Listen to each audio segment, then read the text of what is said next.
Cheating on his ex-wife ruined her life. Preface. I work nights, she works days. Her job is in a male-dominated field, and she seems to spend more time with her colleagues. There are female support staff such as office work, parts room, etc. We are both in our 40s and have been together since we were 17. She only started her career in recent years, so relationships at the workplace were not an issue in the past. Recently, she has been hanging out with female colleagues after work. Many nights she gets off work at 5 p.m. and doesn't get home until 7 o'clock or 8 p.m. 1 or 2 times she didn't get home until the morning because she got drunk and slept it off. I found this unusual because she is very responsible and usually doesn't get drunk at social occasions. I didn't really care about it because I didn't have any plans last night and I slept normally. At 3 a.m., I was woken up by the screen of her phone on her bed. I couldn't tell if she was texting or surfing the internet, and she didn't cover the screen like she would if she was turning it to one side. So there shouldn't be a problem. Then she got up and started getting ready for work. Her shift doesn't start until 8 o'clock, so if she wants to ride her bike to work, she doesn't need to leave before 7 o'clock. I asked her, I thought your shift didn't start until 8 o'clock, and she admitted that, but said she wanted to go for a walk with her colleagues before work. She's a diesel mechanic, and they wear uniforms to work. She looked neater than she would for a walk or work, not dressed up. But yes, she left home around 4 o'clock, and would probably arrive at her friend's house around 4:30. It was still dark, raining with a light drizzle, and the temperature was about 45 degrees. In Australia, no one would bring a raincoat, so the conditions for walking were poor. She drove a truck and I drove a car, so I texted her around 5 o'clock to ask if she could lend me the truck to take things to the dump. 15 minutes later, I called to ask her, and she said they were still walking, but when she got to the office, I could go get the car. If it wasn't raining, I would have thought it was a good opportunity to see if her hair was wet again. My brain works differently from most people, and I'm not good at socializing. Wait, am I overthinking this? I asked to see her phone, and she tried to turn the tables by asking to see mine, so I gave it to her along with the passcode. I have nothing to hide, and I don't have time to get to know anyone anyway. I went through her texts and there was a conversation that just happened to be missing. So I typed in the phone number and her boyfriend's or anyone's name popped up. I handed her the phone and said I wanted to see him and his texts. She acted incredulous, so I told her something I knew, that she had texted him before leaving home today, and when she got back today, I knew she was supposed to be in Vegas but was with him. She tried to act like she didn't know why our phone carrier had pages of text messages from her to him, because she didn't want to do anything but storm upstairs and go back to bed. I went upstairs and told her I was packing my bags and leaving. I packed my bags and left. Update 2. A police investigator taught me how to conduct a confrontation. What he told me was about petty crimes, not murder cases. Guilty people rarely confess, and even if they do, they will withhold a lot of information. So even if your partner admits to a one-night stand, they won't tell you about 6 months of regular infidelity. So don't expect a confession. When you get to this point, you can say that you are ready to press charges, you just want to get more information against them. He also told me that when you start the confrontation, I know more than you think, so start telling the truth. This is the only way to help you. Don't reveal how much you know. It's a high-stakes poker game, so don't show your hand. He also said that even if you search or delete his phone, expect to find nothing. Either it's hidden very well or it's already been deleted. Unless they're just stupid, the guilty party will hide their evidence in case of a confrontation, and you need to prove that text messages and call records are missing. You should download text and call records from the service provider and familiarize yourself with the dates and times when they did not send a text message. The person is likely to be with them at the time. This may coincide with an absence. Remember, you want them to believe you know, but not how limited your information is. You will rarely have evidence of them committing the crime. When confronting them, demand that they provide their phone. They will protest and demand to see your phone, make similar accusations, and be prepared to be cross-examined. As I expected, my wife did the same thing, saying that I don't even know your password, you won't tell me. Remember, guilty people are afraid of being found out. They are more concerned about what you did with their phone than looking at your phone, so observe the level of interest they have in finding information against you. My wife hardly scrolled through the text list, and didn't even look at the pictures, which most people would keep. She looked at the phone in my hand while I was browsing through the irrelevant text messages. See, I had no idea what you thought I was doing, and then I went to the phone icon, entered his number, and pressed the text message icon. No messages, big surprise. I went back to his contacts, showed her, and said where his text messages were. She acted like we never spoke. I called BS and told her that she had sent him over 900 text messages in the last month alone. 00 text messages, where are they? She acted incredulous, but she knew the number was probably fairly accurate. She admitted to deleting some of the texts, which was right, because they were talking about her wanting a divorce, but she wasn't ready to tell me yet.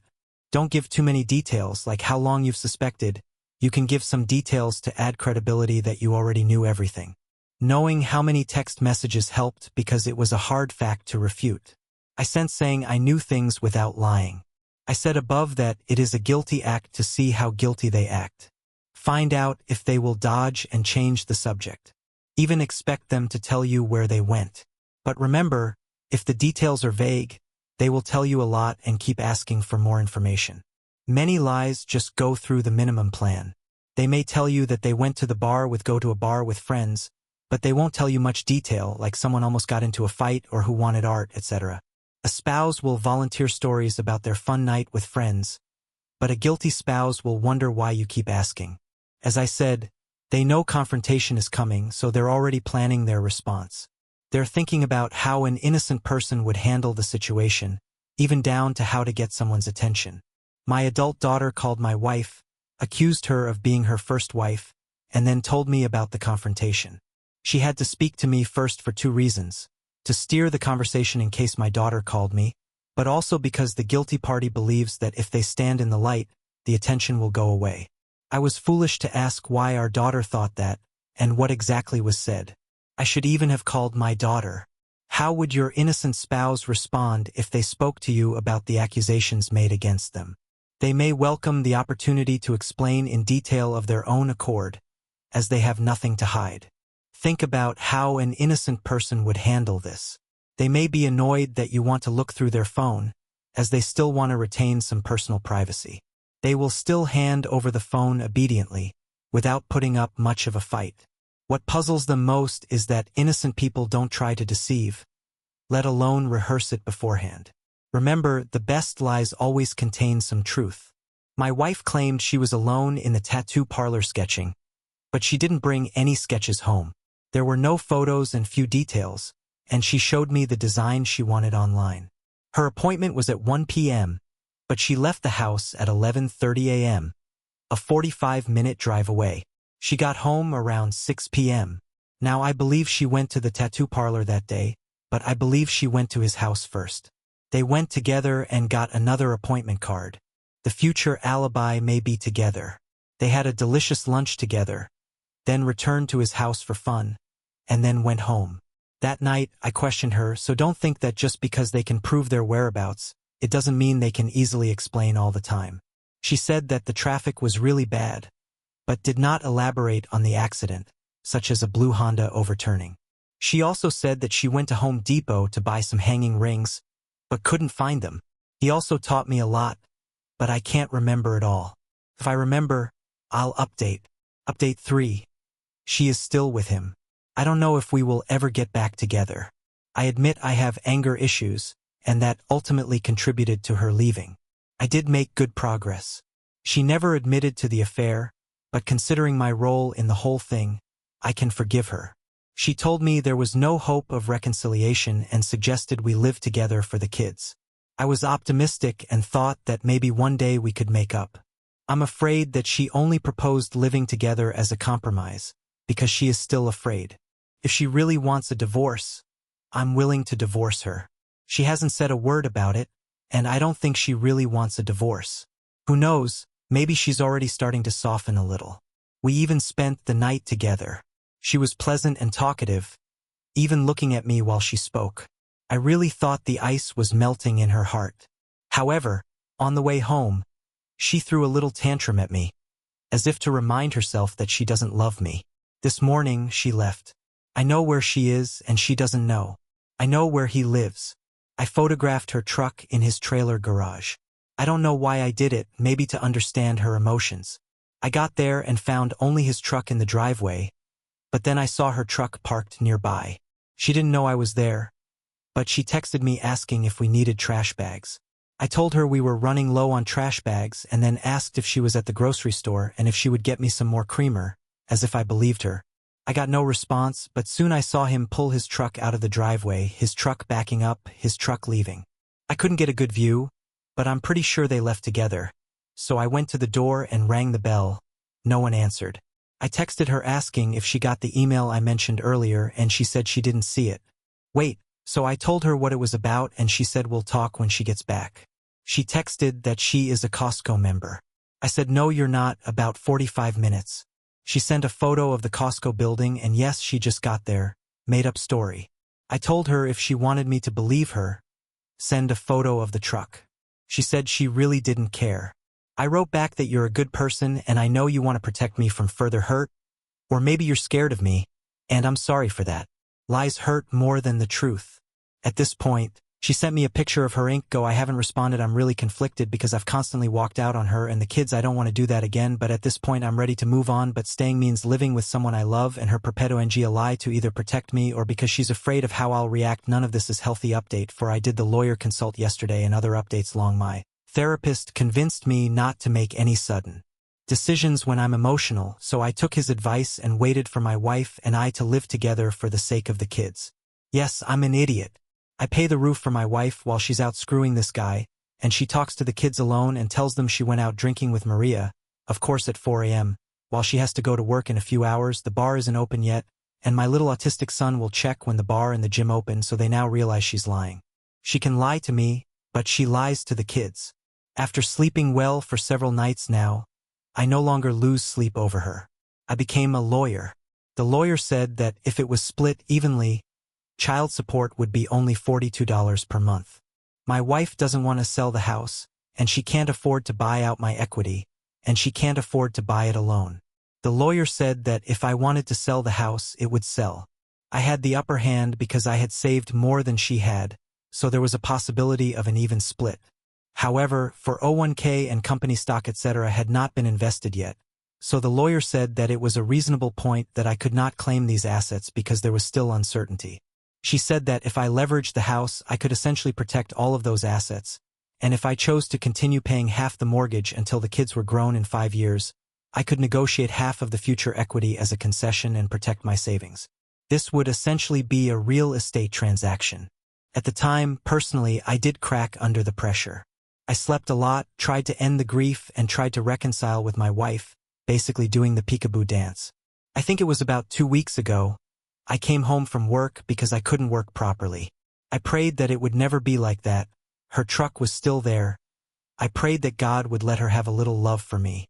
I tried to talk to her, but it was useless. I felt so miserable, and it felt like God wasn't answering quickly enough. Until last Sunday, I had nowhere to go, but I told her that I would leave the house before work, and she could take the kids out to play even if I wasn't there. She bought them pizza and then went out again pretty quickly. I sat in the car, reading this forum and that forum, and other stuff. I don't know why, but I downloaded Tinder and created a profile. I wasn't looking for a one-night stand, just browsing profiles, swiping left, and chatting with a girl, but I felt nothing the next morning after work. I saw a profile and swiped right again, and for some reason we were an instant match. She messaged me and said, "Hello, handsome. I'll tell you, it's nice to hear someone show me kindness."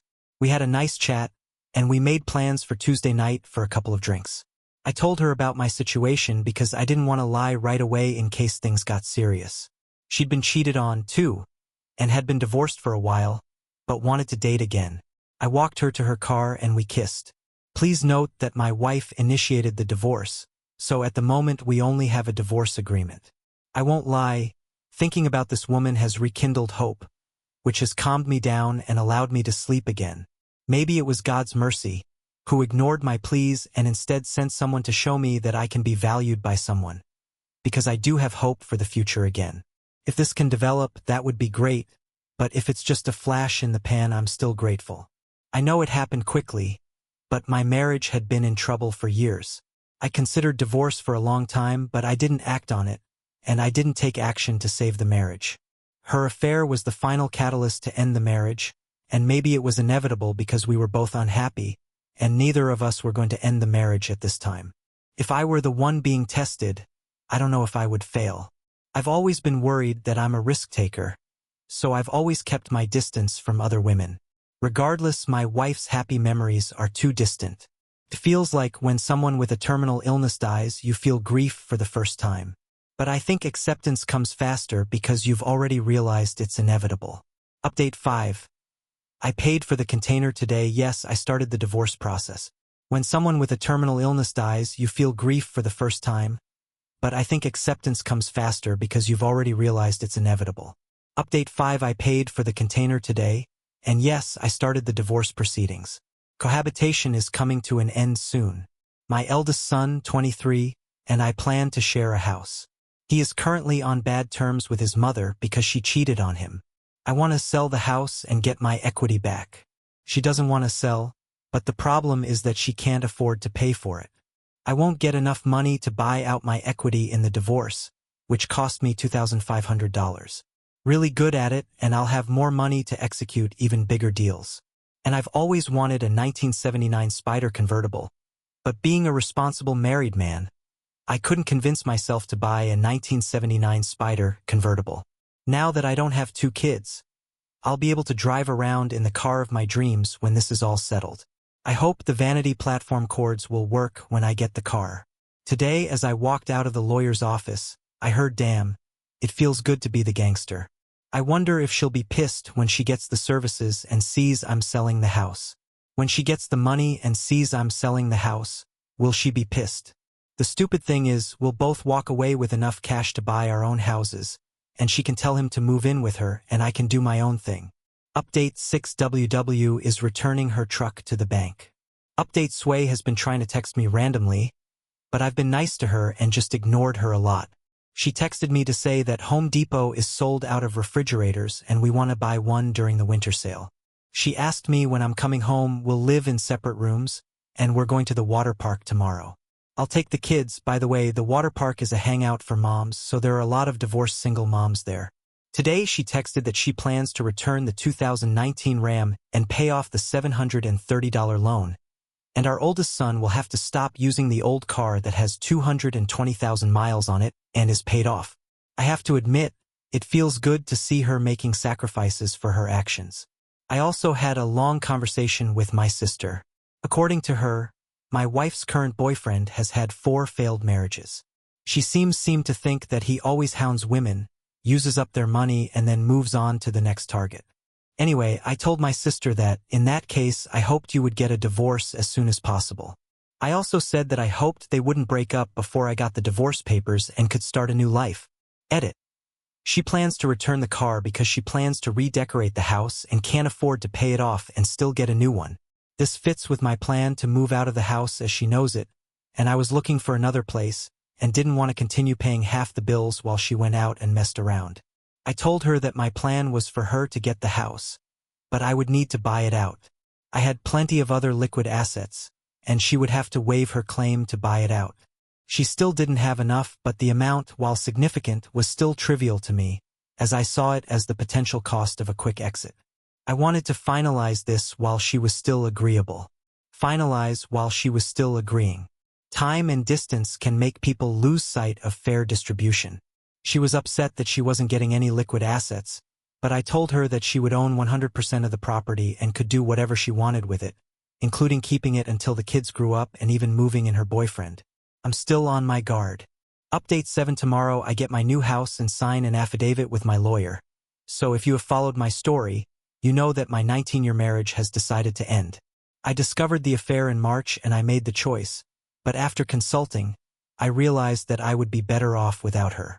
I found a rental within walking distance of our home, so that the 13 and 14-year-old children can come and go as they please. I changed my working hours so that I can pick them up from school more easily. I'll be home from school and I can get the keys tomorrow and move in. The utilities are paid so I can start again. I've always been the financially stable one. I have to meet with a lawyer to sign the affidavit for the divorce papers. I've already agreed with the lawyer via email, and the lawyer will draft the documents based on the agreement. I hope we can sign all the documents while we're still waiting. Probably before the end of June or beginning of July, I will probably get less than half of the property, but if the price of sanity is higher, that's just the way it is. I also have some future unvested restricted stock units which have not vested yet, and the agreement states that she waives all future rights to these shares. If I stay with the company, the value of these shares will be high. I don't know reason to leave the company because they fully support me and approved a 30-day leave of absence, including short-term disability. This experience has made me more loyal to my employer because she has a decent job with an income well above the poverty line. I don't have to pay spousal support, and I work the same hours. I also pay for the children's health, dental, and vision insurance, which costs me only $42 per month for less than 60 months in total. We are negotiating to cancel this fee. I think that in 5 years, when the kids are fully grown, I will have enough money to retire at 47 and live abroad, instead of working in the US until I'm 70 like a married man. I know that I will never be free of financial difficulties and waste money on a huge house and other things I don't want. You could say that living on the other side of the world with her is an added bonus in itself. As far as emotions are concerned, she broke my heart, but she didn't take it away. Even if it means becoming vulnerable again, I will give my heart to some girl somewhere. Love and hope are the greatest things, and you shouldn't let an unfaithful spouse take these things away from you. However, we don't look back for long. We move on, open new doors, do new things, and curiosity will lead us down new paths. Walt Disney Update 8 moving on. Ticking things off the list, and traveling abroad in a few hours, so I've taken July off and I'm off to Thailand. I think the key to being single again is that you have to rediscover yourself, which you're ignoring at the moment. When STBXW texts me, I add it to my list of experiences. I reply when I feel like it, sometimes not for days. The divorce is still pending, the finances and assets are settled. Only custody and child support remain to be resolved. My lawyer says her offer is ridiculous and the judge won't accept it, so we're not going to revise it, but start with our own proposal. I propose that the children are old enough to decide for themselves, and that I have a house within walking distance of hers. She moved in after I moved out. This didn't affect me, in fact, it's almost laughably cliché.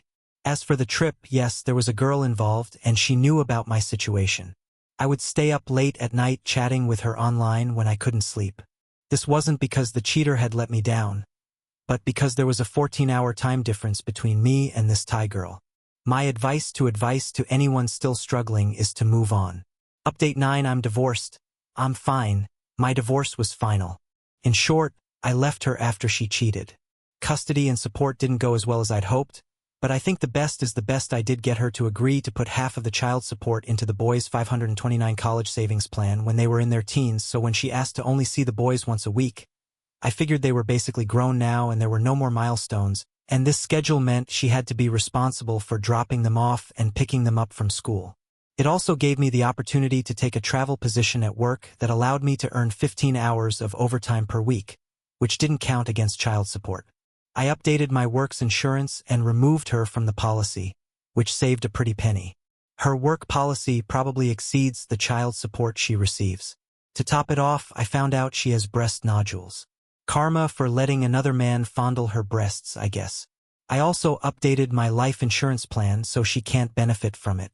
I saw her in person the other day and gave her some money for one of the kids' medical bills. I don't feel any discomfort. I'm living the best life I can and don't need any dark clouds to ruin it. For those who have just started their journey to hell, please keep going. You don't want the devil to catch you resting. I have had sleepless nights. I have given up my dignity, begged her to come back early, had to take time off work, etc. I would say that you will get through this, keep trying. Update 10. Karma starts rolling the dice. I tend to believe that justice will eventually prevail and people usually get what they deserve in the end. I found out that she was recently fired, considering that is where she met her affair partner. She was allegedly harassed by a colleague and she was fired after reporting it. They probably think she is the harasser because she has already ruined 2 marriages. AP was also married and used to sleep with a colleague. I guess this history may not help her much. If this turns into a lawsuit, unemployed and with a heavy car loan, she has to sell the house she originally planned to keep. She can't afford to move, and her boyfriend is old and may not be able to afford the move. Crazy.